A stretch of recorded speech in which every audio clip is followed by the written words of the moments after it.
Bonjour à toutes et à tous.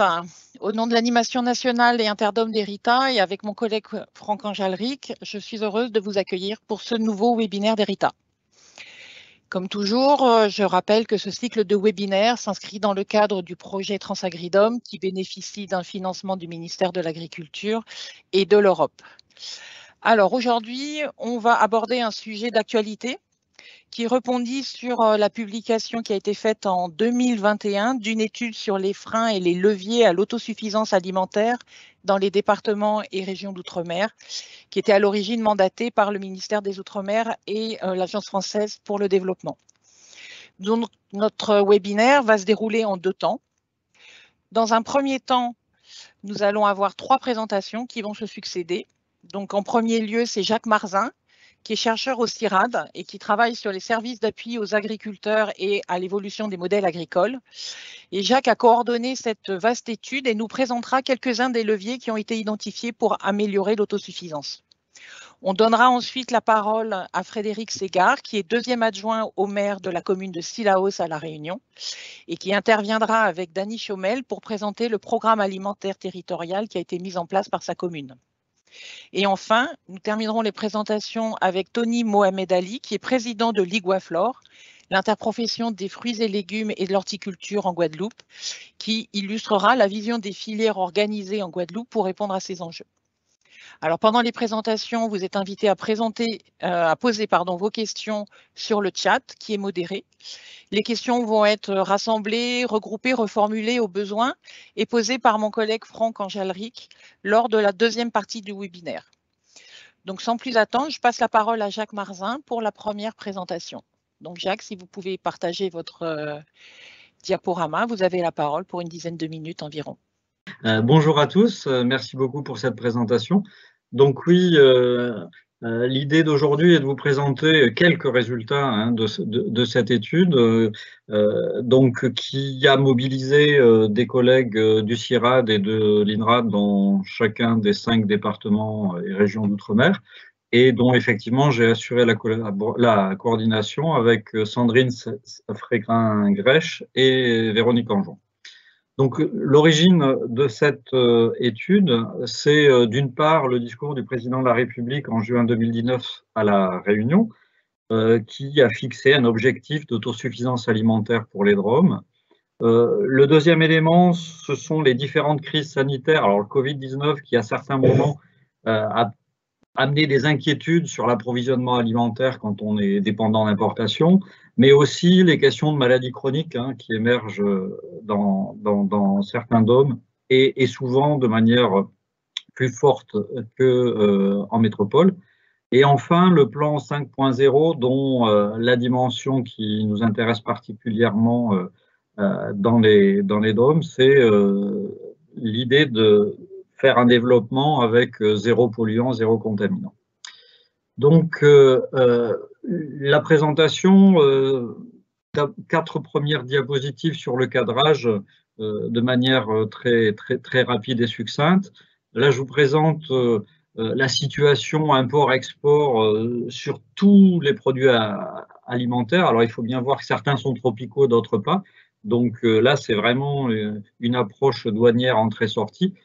Et il faut mettre un deuxième bémol au graphique que vous avez devant les yeux, c'est celui de la population du territoire en question.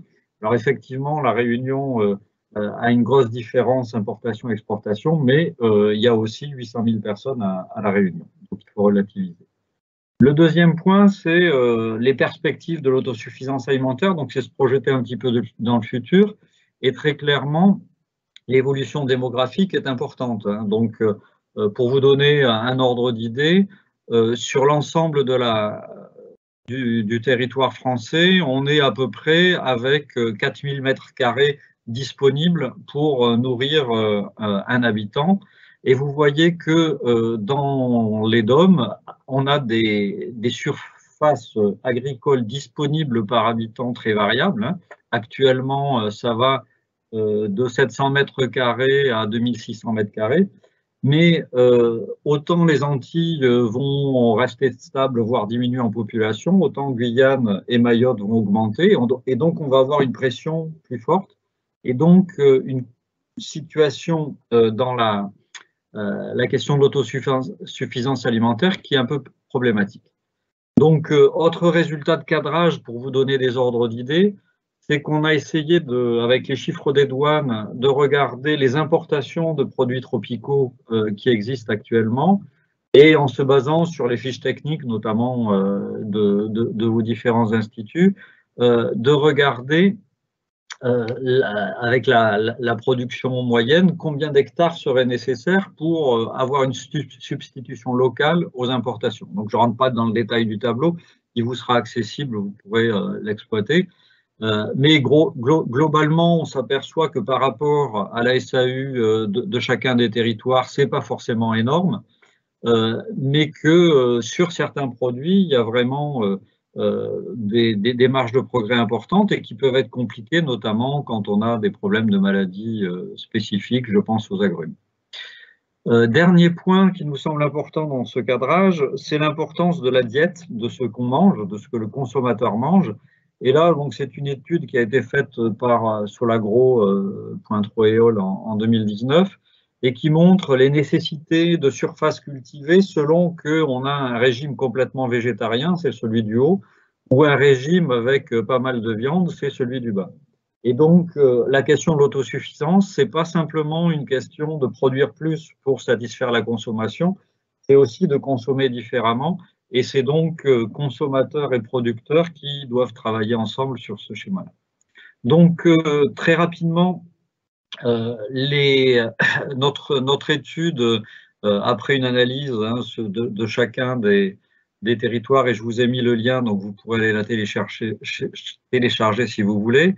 Elle a regroupé 7 familles de leviers, et en tout 23. Et aujourd'hui, je vais vous parler de la deuxième famille, qui est celui du changement des pratiques.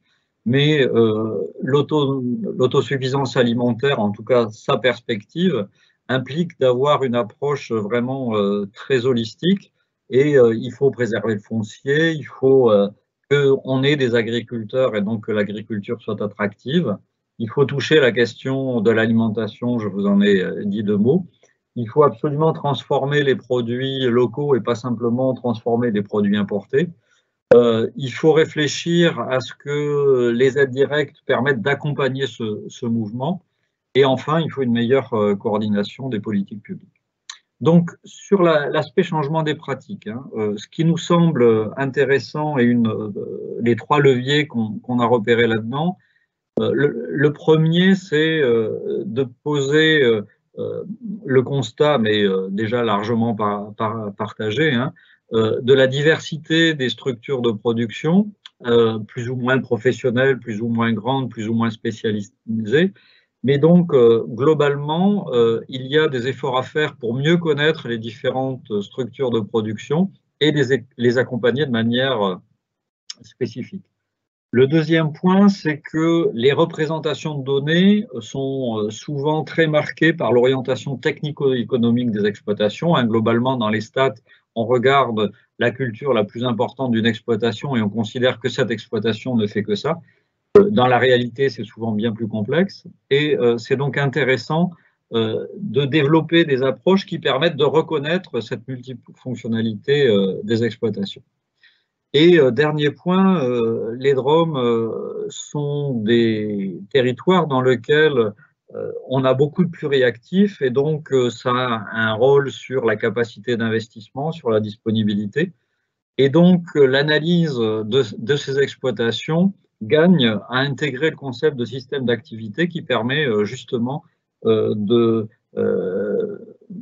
mobiliser les dimensions favorables des activités non agricoles pour l'activité agricole.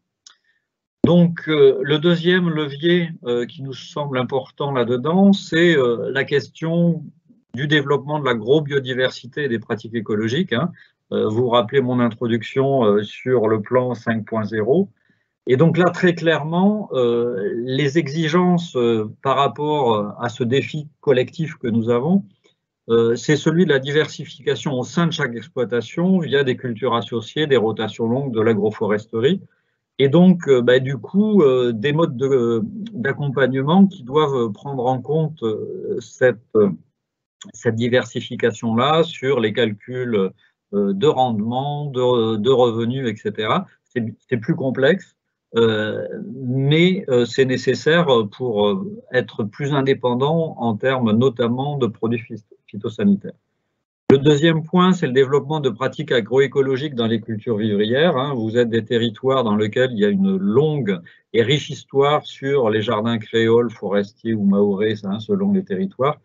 Et très clairement, on a des performances globales qui sont très intéressantes là-dessus et que globalement, on a tout intérêt à valoriser, à la fois en termes d'apprentissage et de savoir, de transfert de savoir paysans, des producteurs, mais aussi pour développer des systèmes nouveaux s'inspirant de la complémentarité en termes d'étages, de type de plantes, etc.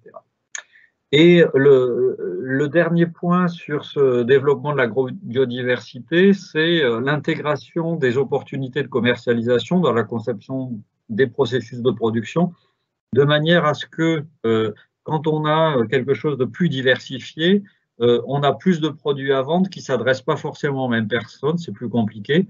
Et donc, il y a nécessité, notamment pour les structures d'accompagnement, d'épauler les agriculteurs là-dedans. Le dernier point, dernier levier, c'est l'évolution du conseil, de manière à ce qu'il soit plus adapté aux pratiques d'apprentissage et aux besoins nouveaux. Je l'ai déjà évoqué, mais il y a une nécessité d'appréhender l'exploitation dans sa globalité, y compris en termes de durabilité. Ça implique de regarder les calendriers culturaux, ça implique de regarder les capacités d'investissement. Et donc de ne pas rester simplement à la parcelle et à la culture pure. Le deuxième élément, c'est gérer la biodiversité cultivée. Donc ça suppose avoir une diversité de semences. On n'est pas forcément capable dans des petites exploitations d'avoir tout sur sa propre exploitation. Donc c'est des échanges entre producteurs ou avec des fournisseurs. Ça nécessite une organisation collective. Le troisième point qui me paraît fondamental et très important, c'est les nouvelles formes d'apprentissage. On a des jeunes agriculteurs qui sont souvent très connectés, capables de mettre en place des systèmes de commercialisation par Internet. Et donc, il faut qu'au niveau de l'apprentissage, avec des chaînes YouTube ou autre chose, on soit capable de les accompagner. Et enfin, il y a nécessité d'intégrer dans le conseil aux paysans les questions de la commercialisation et notamment quand ça s'adresse à des circuits courts, les projets alimentaires de territoire, on va vous en parler, donc j'en reste là. Voilà, merci beaucoup. Donc du coup, on va passer la parole à Frédéric Ségard et Dany Chaumel. Bien, bonjour à tous. Donc Frédéric Ségard, je me présente. Donc je suis l'adjoint maire de Sillaos, une petite ville dans le cirque de Sillaos, au cœur de la Réunion, à 1200 mètres, avec des problèmes d'enclavement, puisque nous sommes uniquement reliés au littoral par une route de 30 km très sinueuse et très à risque en termes d'accessibilité avec les intempéries climatiques. Et donc en 2020, je suis un jeune élu, donc jeune retraité aussi, et qui n'a jamais travaillé dans l'agroalimentaire. Donc je découvre le sujet. Et il se trouve qu'en septembre 2020, le parc national est venu. Alors j'espère que la liaison va tenir parce que j'ai eu des coupures, des instabilités. Je croise les doigts. Voilà, vous avez pour le moment. Absolument, voilà. Le cirque de Sillaos, donc vous voyez, avec le bourg qui est au centre d'un îlet, le plus important, à 1200 mètres, sachant que le piton des neiges est à 3200 mètres et qu'on descend quasiment au niveau de Petit Serré, on doit être à 500 mètres, quelque chose comme ça. Et donc, en septembre, le Parc national est venu nous présenter l'initiative qui avait eu lieu en 2019 de plan alimentaire territorial à Mafate, qui est un écart d'îlet très petit, quelques centaines d'habitants, et m'a proposé lors de cette première rencontre de répondre à l'appel à projet lancé par le ministère de l'Agriculture, le DAF, au 15 janvier. Donc on a très rapidement, avec monsieur le maire, donc, décidé de répondre à cet appel à projet. Il faut savoir que nous avons une sociologie, beaucoup de chômeurs, beaucoup de petites exploitations et une perte démographique depuis 10 ans. La ville, qui est de 5500 habitants, a perdu près de 1400 habitants du fait de cet enclavement qui rend économiquement toute activité très compliquée. Nous avons répondu au 15 janvier. En mars, il nous a été confirmé que nous pouvions entrer en phase 1 donc de plan alimentaire territorial. Et les atouts que nous avions développés, c'était notamment une trentaine d'hectares municipaux agricoles fonciers agricoles municipaux qui sont en disponibilité. Et le projet de plan alimentaire territorial s'est porté notamment sur la conception et la mise en place d'une ferme pilote qui aurait pour objectif d'aider au niveau de la collectivité l'initiative de chacun de nos agriculteurs, sachant que pour eux, il est assez compliqué de se former et de prendre les risques économiques qui peuvent découler éventuellement de mauvais choix. Donc la notion de ferme pilote s'est imposée comme quelque chose d'absolument indispensable. Là-dessus, la phase 2 du plan alimentaire territorial a été validée, avec notamment les plans de financement des bureaux des études qui devront être faites sur la ferme pilote et l'étude de faisabilité de ce qu'on appelle une maison du terroir, soit un atelier de transformation, de conservation, et éventuellement un micro-abattoir. Donc quand je dis conservation, c'est des chambres froides par exemple. Et donc ces deux études de faisabilité devraient être réalisées, on l'espère, avant la fin de ce premier semestre, et qui nous donneront ensuite, on est aussi petite ville de demain, donc nous avons fait un couplage avec possiblement des multiples financements qui pourront être accrochés au projet Petite Ville de demain qui a été lancé par l'ANCT, donc celui-ci, l'Agence nationale de cohésion territoriale. Et donc ça me donne l'occasion donc de passer la parole à notre chef de projet qui est embauchée donc en 2021, Madame Dany Chomel, qui va reprendre la suite de la présentation puisqu'elle est arrivée, elle nous a rejoint en janvier. Et la présentation qu'elle va vous faire, c'est un petit peu toute la synthèse de l'avancement des diagnostics qui ont été faits, sachant qu'on a aussi un élève ingénieur Supagro de Montpellier qui est venu faire une étude de typologie d'exploitation, qui nous a beaucoup renseigné sur les perspectives de développement. Et je passe la parole à Dany pour la suite de la présentation. À toi, Dany. Merci. Alors, bonjour à tous et à toutes. Est-ce que vous m'entendez? Pour moi, c'est bon. Oui, oui, c'est bon, Dany. Donc, je reprends certains éléments que Frédéric a pu dire. Donc, je suis la coordonnatrice du PAD de Cilaos. Je vous remercie de votre présence et de l'invitation qui a été faite par les organisateurs. Donc, bon, comme a indiqué Frédéric, c'est une commune qui est enclavée, qui a des difficultés économiques par sa population. Et moi, je vais aborder plutôt du coup l'évolution de l'agriculture qui était de prime abord en fait une agriculture de subsistance.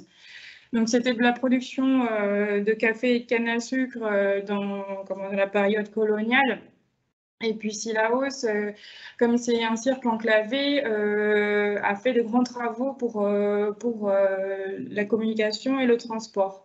Et donc les agriculteurs à cette époque-là, ils étaient aussi ouvriers et agriculteurs dans leur temps libre. Et petit à petit, en fait, avec de grands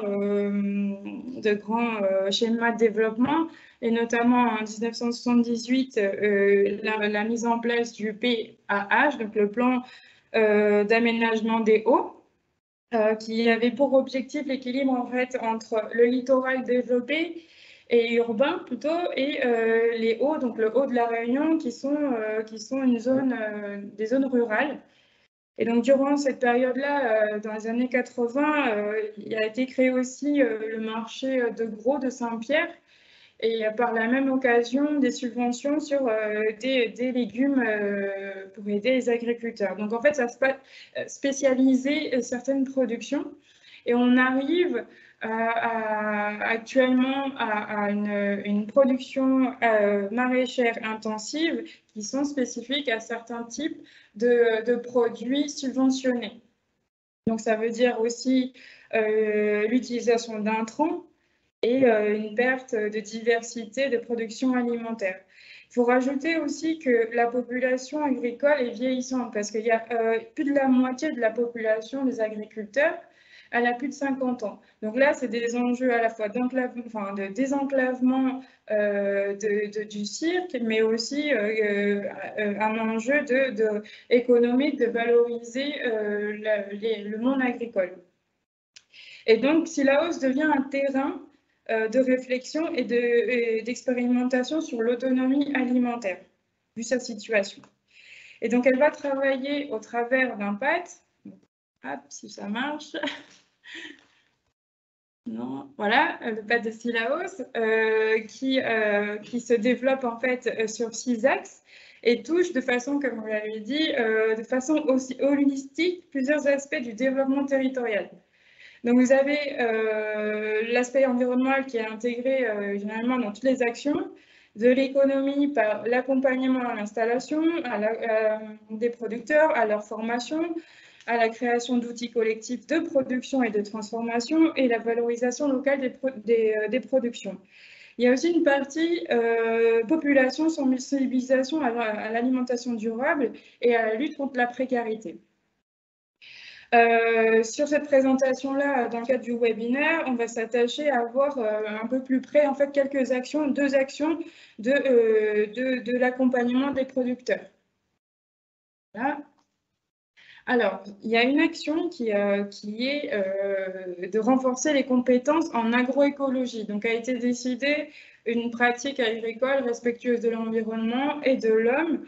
Et donc, nous, on va s'attacher à mettre en place donc la ferme pilote comme un support de formation et un lieu d'expérimentation, de laisser aussi, de valoriser les connaissances et laisser les agriculteurs s'échanger les idées, enfin s'échanger leur expérience et qu'ils puissent mettre en pratique leur propre expérience.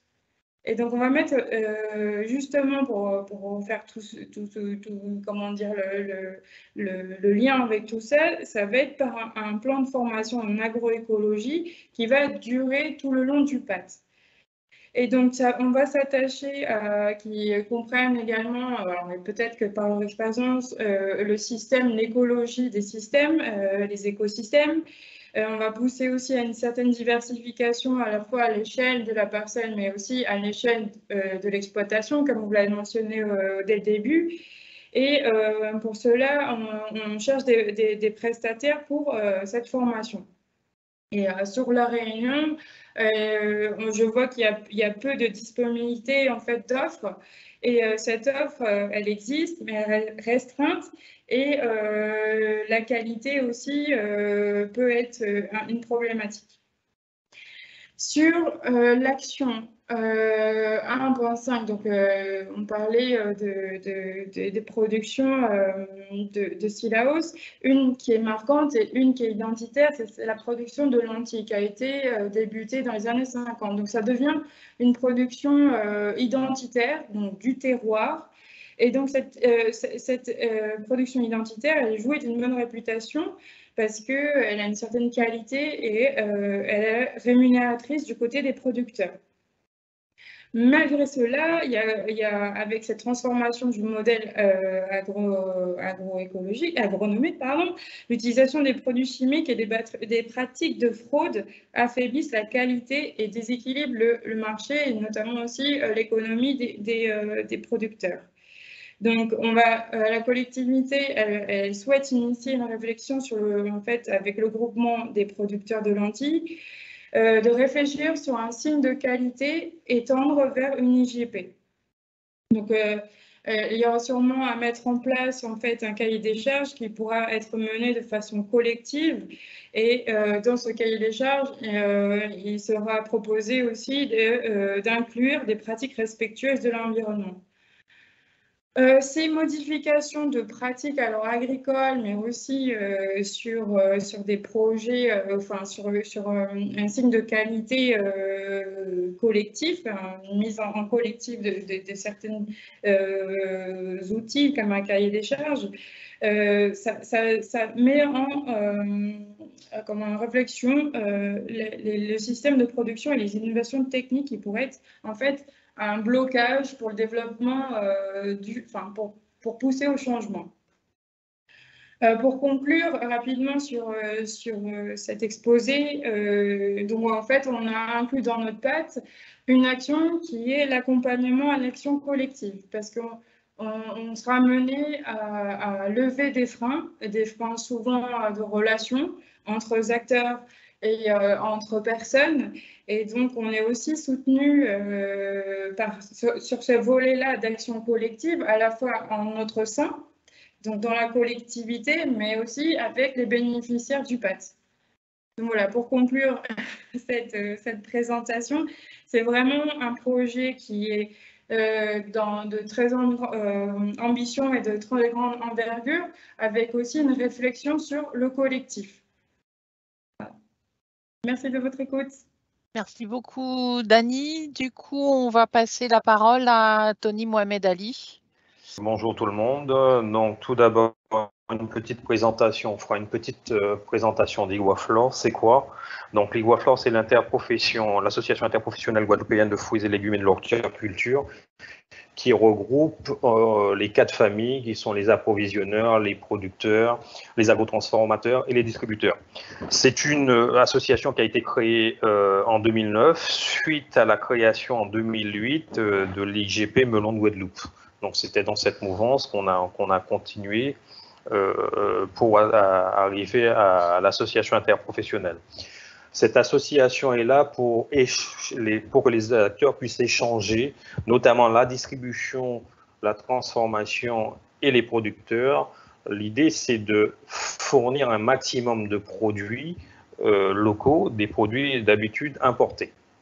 Donc voilà, c'est vraiment le cœur d'Iguaflore, c'est l'échange entre les différents acteurs.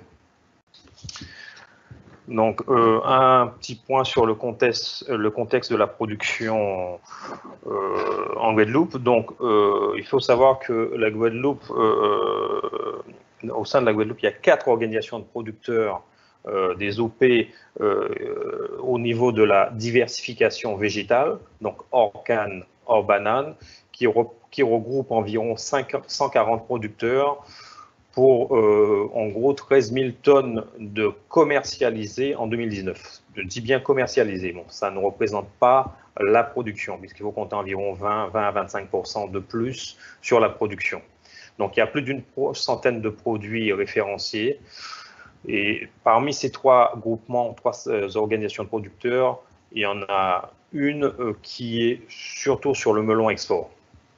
Donc, le fait d'être en organisation de producteurs, effectivement, on peut bénéficier des aides du premier pilier qui est destiné à la production, des aides POSEI. Donc, on estime en gros à 40% de la production des fruits et légumes locaux qui émarge à ces aides. Donc, là-dessus, on est en train de travailler pour se différencier sur les produits qui viennent d'ailleurs, sur des démarches de qualité, le HVE2, le niveau 3, la bio. Comme je vous ai dit, on avait l'IGP, mais il y a d'autres réflexions, pistes de réflexion. Ce n'est pas figé. Donc, aujourd'hui, les groupements de producteurs, enfin les OP, gèrent la commercialisation. Par contre, on a aussi un groupement de producteurs non reconnus, pas OP, qui s'appelle Assofruits, mais qui ne gère pas du tout la commercialisation. Donc, c'est la vente directe à des consommateurs. Aujourd'hui, on est incapable de dire quel est le nombre d'agriculteurs indépendants, sachant que on peut avoir des fonctionnaires qui sont agriculteurs, on peut avoir des salariés qui font de la production. On n'a pas vraiment d'éléments précis sur ces données. C'est pour cela qu'on va lancer des études sur 2022 sur pas mal de choses via notre institut technique. On reviendra par la suite sur les différentes études qu'on pense lancer. Donc, un point sur le contexte de la commercialisation. Donc, comme je vous disais, les OP aujourd'hui vendent directement, puisque c'est l'obligation de l'organisation de producteurs, c'est concentrer l'offre, c'est-à-dire qu'un producteur ne peut pas aller vendre sa production directement. Bon, on peut quand même, les OP peuvent tolérer ce qu'on appelle de la vente directe, c'est-à-dire la vente aux consommateurs. Les OP peuvent tolérer jusqu'à 25%, mais pas plus. Donc, les clients sont surtout des collectivités, les cantines, des GMS, enfin grandes et moyennes surfaces, de la restauration, des grossistes.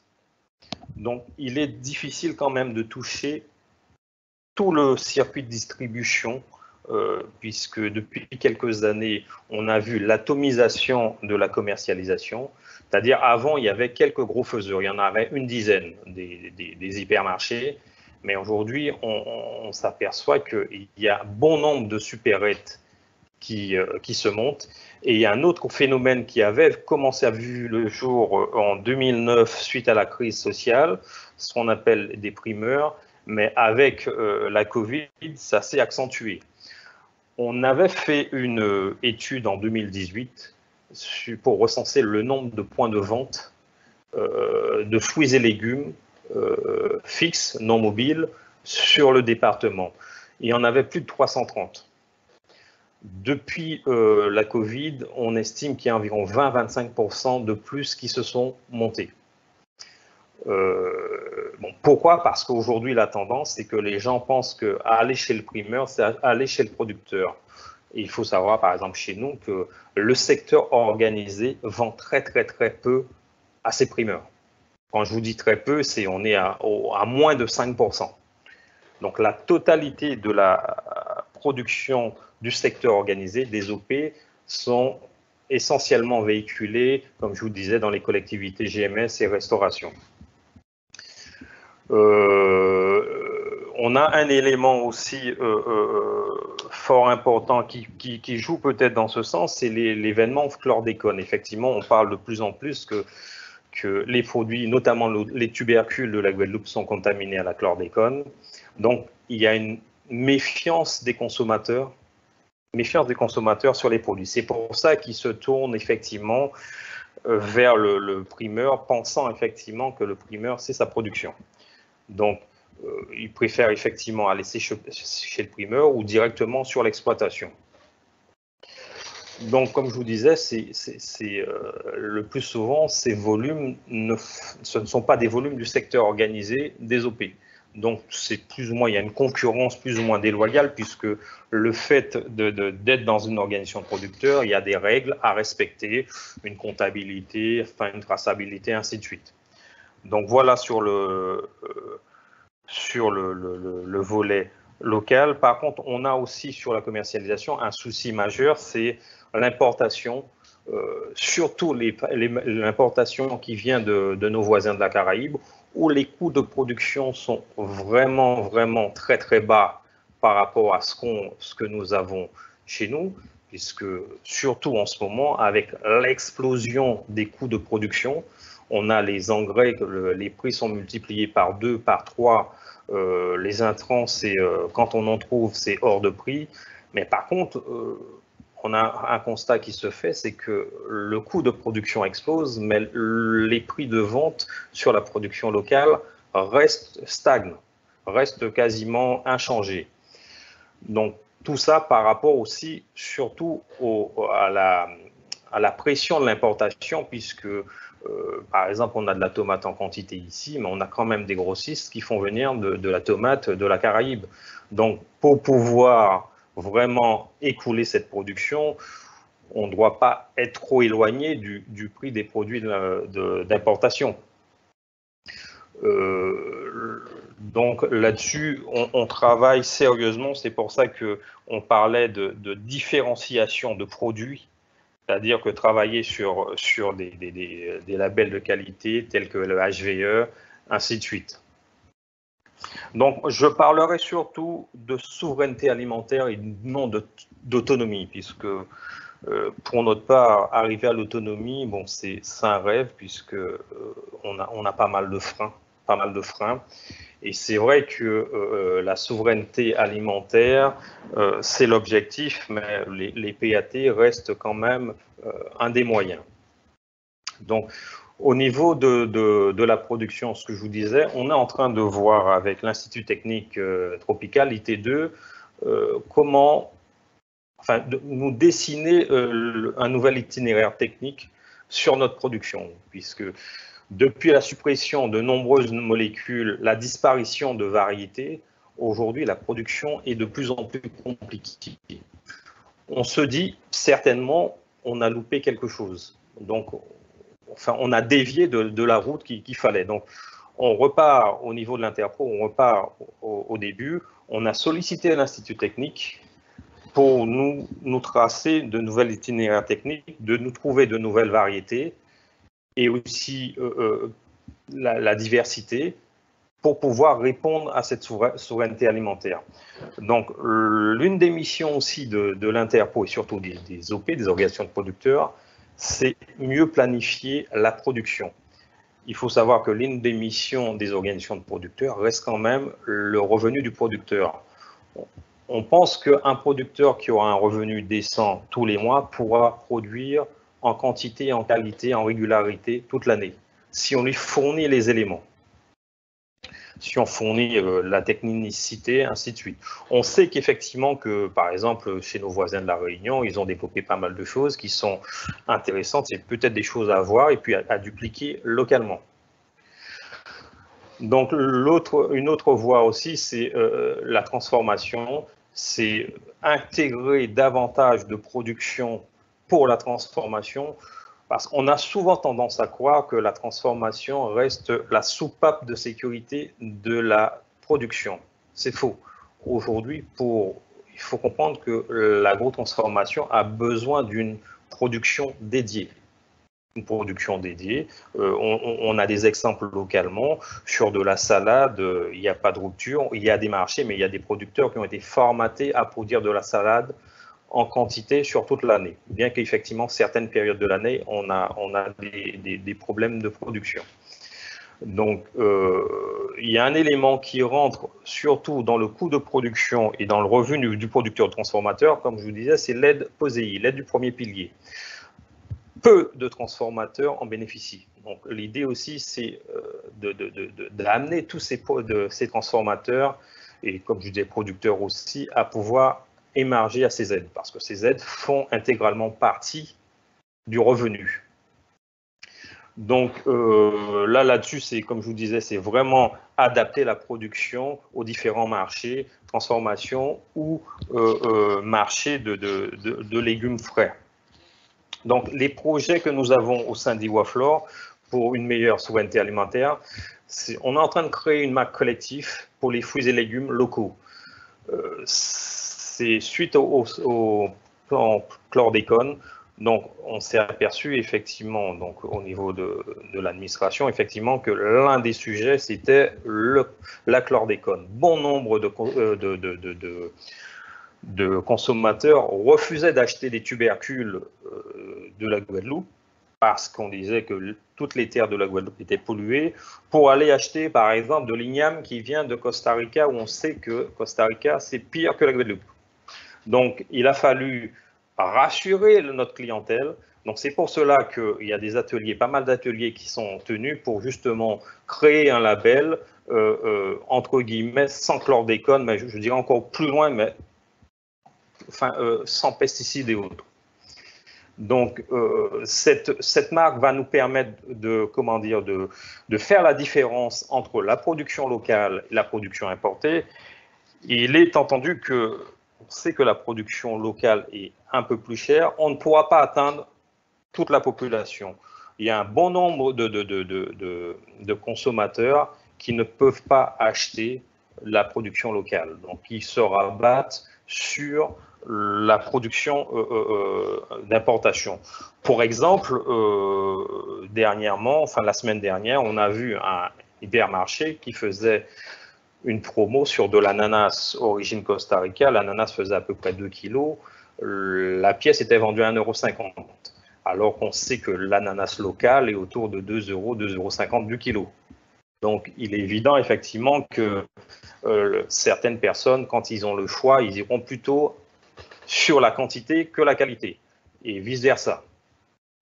Donc, là-dessus, c'est vraiment le secteur organisé plus les producteurs qui sont sur cette marque collective, et on espère que ça verra le jour dans les prochains jours. Dans l'objectif aussi d'améliorer les revenus du producteur, on part d'un constat aujourd'hui, comme je vous disais, la distribution a été atomisée, le nombre de primeurs, le nombre de supérettes et supermarchés. Donc, on pense à aussi migrer tout simplement sur un gros client. Il y a 4 organisations de producteurs avec plusieurs sociétés de commercialisation. Chez un client lambda, on peut retrouver par exemple une dizaine de camions qui y vont tous les jours. L'idée, c'est regrouper toute cette production et avec l'élevage aussi, faire une plateforme de distribution de façon à ce qu'un seul camion ira chez ce client, mais par contre, on ira jusqu'au ce qu'on appelle petit lolo, ces petites boutiques, aller livrer nos fruits et légumes, parce qu'on en trouve de partout. Comme je vous dis, de partout, il y a des primeurs. L'idée, c'est vraiment diminuer les coûts. Quand on voit le prix du gasoil, le prix d'entretien des véhicules, ce serait de l'économie sûre. Et en même temps, ça nous permettra aussi d'augmenter notre part de marché dans les magasins, parce qu'aujourd'hui, ces magasins que nous ne faisons pas, c'est réservé aux grossistes avec les produits d'importation. Donc, notre but, c'est vraiment de continuer à valoriser et à mettre en avant la production locale. Et surtout, l'idée aussi, c'est de permettre à tout un chacun d'avoir accès à cette production locale. En période, par exemple, en période de tomates, comme je dis, manger local peut devenir manger pas cher à condition de consommer les produits de saison. Aujourd'hui, on a de la tomate en quantité. On peut acheter 1 kilo de tomate à moins d'1 €. Donc, c'est accessible à tout le monde. Donc, juste un point sur les PAT. Donc, l'une des solutions qu'on propose notamment, aujourd'hui, on travaille énormément avec les collectivités. L'un des points vraiment marquants, c'est les délais de paiement. Aujourd'hui, il faut savoir des fois, on encaisse 1 an, 1 an et demi après avoir vendu. Alors qu'on sait que pour pouvoir toucher de ces aides OSEI, il faut absolument payer en temps et en heure. Et l'autre élément, on a vu sortir des appels à projets sur des PAT, structuration de filière. Structuration de filière aujourd'hui, c'est ce qu'on fait. On se retrouve en concurrence directe avec des collectivités qui veulent structurer les filières. Donc, nous, ce qu'on dit tout simplement, c'est très bien les PAT, mais il faut vraiment échanger avec les professionnels qui sont sur place. Voilà, c'était juste les derniers mots. Merci beaucoup, Tony. Franck, je te passe la parole pour que tu reformules les questions. Bonjour à toutes, bonjour à tous. Il y a pas mal de questions, mais qui partent un peu dans tous les sens. Donc, la première, je vais la faire un petit peu par ordre de présentation, s'adressera à monsieur Marzin.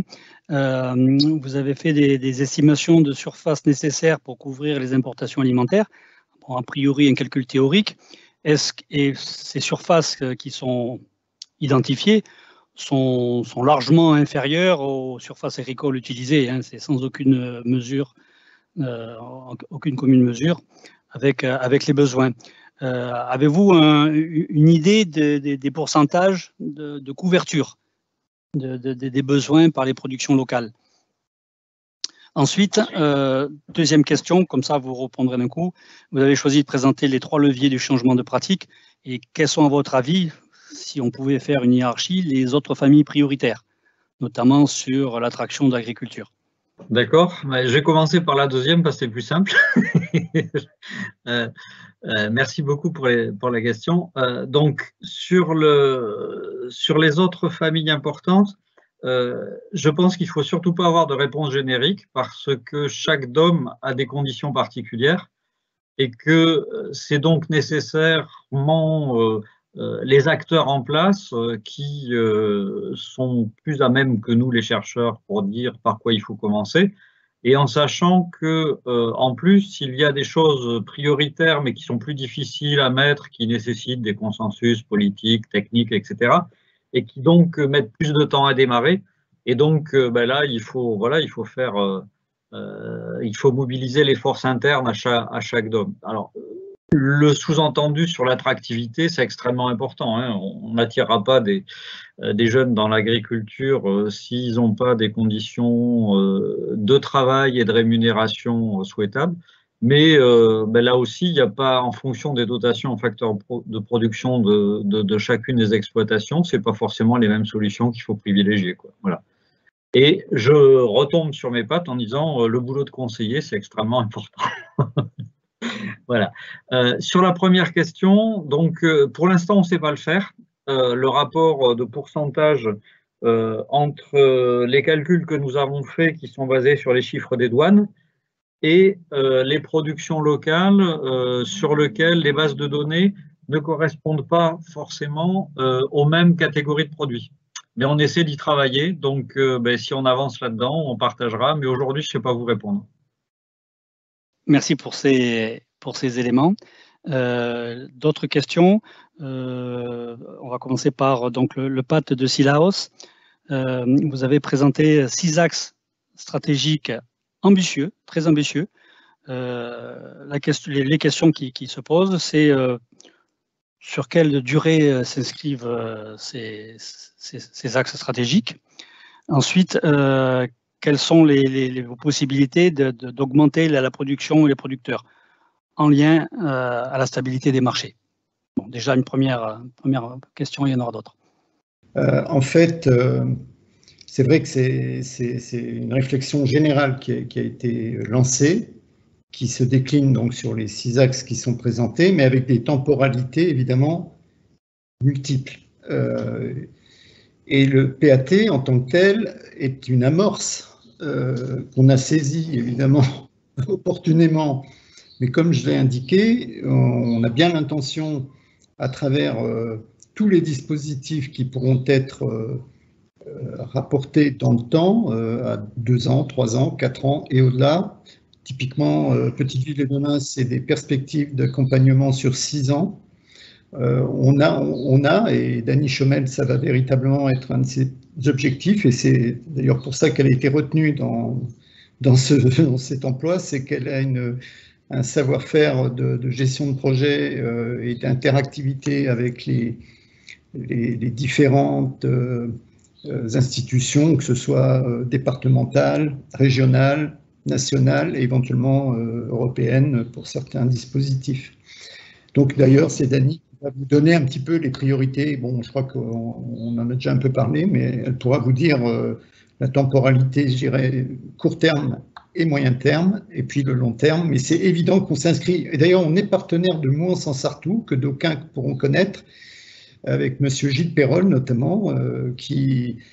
Mouans-en-Sartoux est un PAT qui a été lancé en 1998 au moment de la vache folle et qui a 20 ans d'avance sur nous sur ces pratiques, et nous nous inscrivons dans les pas et dans les meilleures pratiques qu'a pu développer Mouans-en-Sartoux pour justement nous aider à développer chacune des dimensions dans le temps. Je passe à Dany la parole sur le court terme et moyen terme. Voilà pour la vision générale.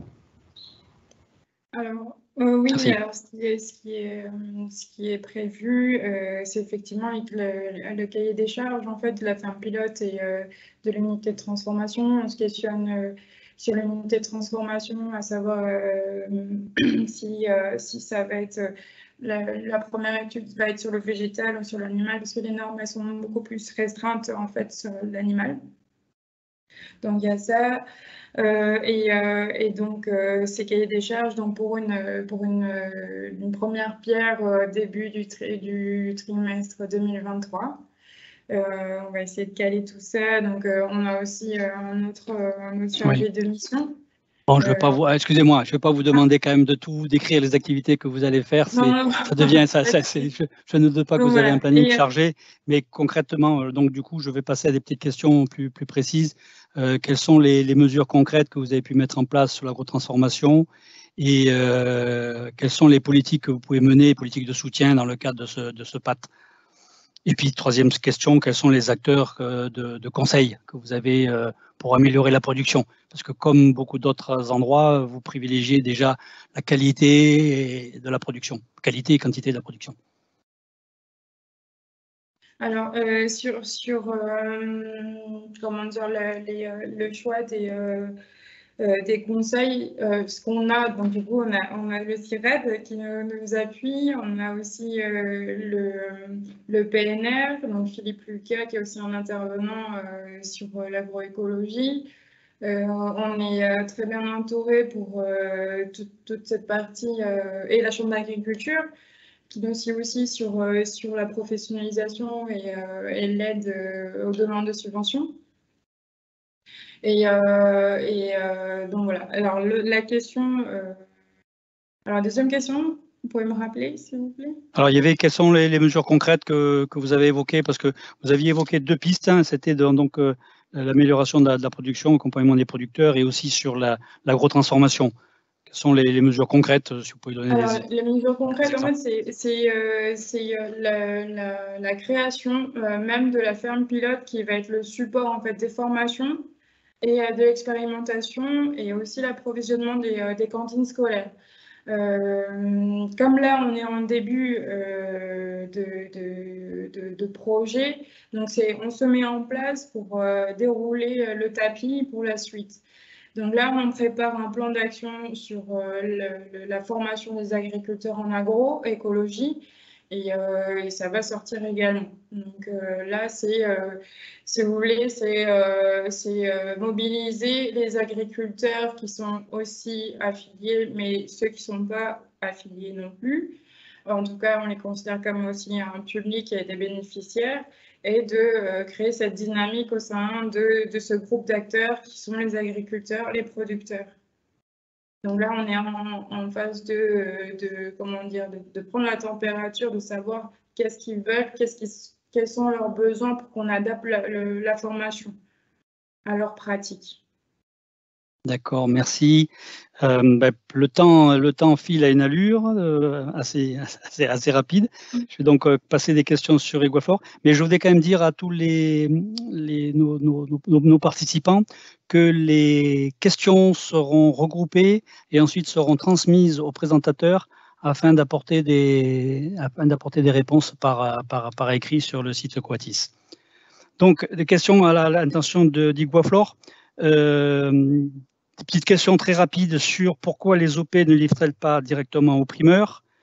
Quelles sont d'ailleurs la source des produits vendus dans ces magasins primeurs? Et une question un peu plus large, vous avez évoqué le terme de souveraineté alimentaire, qui donc permet d'ouvrir le champ des activités, des possibles, sur l'amélioration de la production, mais aussi sur la sécurisation de cette production, par rapport au prix, par rapport au marché, la sécurité et la qualité de cette production, mais aussi un lien à voir avec les aspects de concurrence déloyale par des importations, notamment de la Caraïbe ou de l'extérieur. Pourquoi les OP ne livrent pas dans les primeurs? Non, c'est qu'il n'y a pas de demande, tout simplement. Le plus souvent, comme je vous dis, une OP est là pour garantir un revenu aux producteurs. Si on veut davantage de producteurs au sein de l'OP, il faut qu'ils puissent vivre de sa production. Donc, certaines OP ont commencé et on se dit que vraiment, c'est le fait de démarquer cette production, une production tracée, c'est où il y aura davantage effectivement de demandes sur cette production. Donc, on travaille d'arrache-pied dessus. Autre élément aussi, c'est que on pense effectivement dans un moyen court terme, pourquoi pas créer des magasins de producteurs ou utiliser ces primeurs, les franchisés avec les outils qu'il faut pour montrer que la production tracée peut être trouvée sur tout le territoire. Sur la deuxième question, souveraineté, bon, je n'ai pas trop compris vraiment la question. Enfin, est-ce que vous pourrez me... Alors, l'idée, c'est que du coup, quand vous parlez de souveraineté alimentaire, est-ce qu'on doit comprendre que vous n'allez pas seulement parler et travailler sur les aspects de production, mais aussi sur tout ce que vous avez évoqué, la sécurisation de cette production, sur la sécurité et la qualité de cette production, et éventuellement un contrôle des importations pour lutter contre cette concurrence déloyale. Est-ce que c'est possible? Malheureusement, on ne peut pas contrôler l'importation puisque aujourd'hui tout le monde est libre de faire du commerce. Par contre, avec la fameuse plateforme de distribution, on peut imaginer que demain, que ça soit cette plateforme qui puisse contrôler une partie de l'importation. La souveraineté alimentaire, c'est d'abord effectivement la production locale, comme je vous dis, la production tracée. L'autre élément, on ne pourra pas arrêter l'importation, comme je vous disais tout à l'heure. Tout le monde, tous les Guadeloupéens ne peuvent pas acheter de la production locale quand il n'y en a pas. Quand il y a de la production en saison, en quantité, il n'y a aucun souci. Par contre, on a 6 mois de l'année où le prix de la tomate est exorbitant par rapport à l'offre et la demande. Donc, effectivement, les gens vont se rabattre sur la production importée. Je ne peux pas dire qu'on va arrêter, on ne pourra pas. Et puis, bon, il faut penser quand même à tous les consommateurs qui ont et qui n'ont pas les moyens. Comment pourriez-vous promouvoir l'inclusion des producteurs hors SICA dans les actions que vous portez, que les Guaflor portent? La marque collective aujourd'hui est ouverte à tout le monde. D'accord. Pas seulement aux OP, mais tous les producteurs, mais avec un cahier des charges, notamment analyse de sol, ainsi de suite. Donc, on a lancé une étude en concertation avec l'interprofession élevage pour savoir réellement pourquoi davantage de producteurs ne regagnent pas le secteur organisé. On a des réponses, on se dit peut-être qu'on se trompe, on ne sait pas. Donc, à l'issue de cette étude, on fera une table ronde et on verra réellement comment faire. Il faut se dire aussi que le secteur organisé est régi par des textes, par des lois. On ne peut pas faire n'importe quoi. Eh bien, je pense qu'on va rester sur cette dernière, affirmation. J'en ai d'autres, hein, mais bon. Parce qu'on arrive à la fin du temps imparti pour le webinaire. Donc, c'est l'occasion pour nous de vous remercier tous chaleureusement pour avoir préparé et participé à ce séminaire. Et puis, on remercie évidemment tous les participants qui ont assisté à cette séquence. Alors évidemment, Franck l'a dit tout à l'heure, on n'a pas forcément répondu à toutes les questions, donc on va essayer de les rassembler et compiler les réponses et les mettre à disposition de tout le monde dans le film qui sera disponible sous peu sur la chaîne YouTube d'Erita, donc qui s'appelle l'Erita dans les DOM. Donc, si vous avez laissé votre mail lors de l'inscription, vous recevrez les informations de connexion avec le lien très prochainement. Donc, n'hésitez pas à partager ça sur vos réseaux.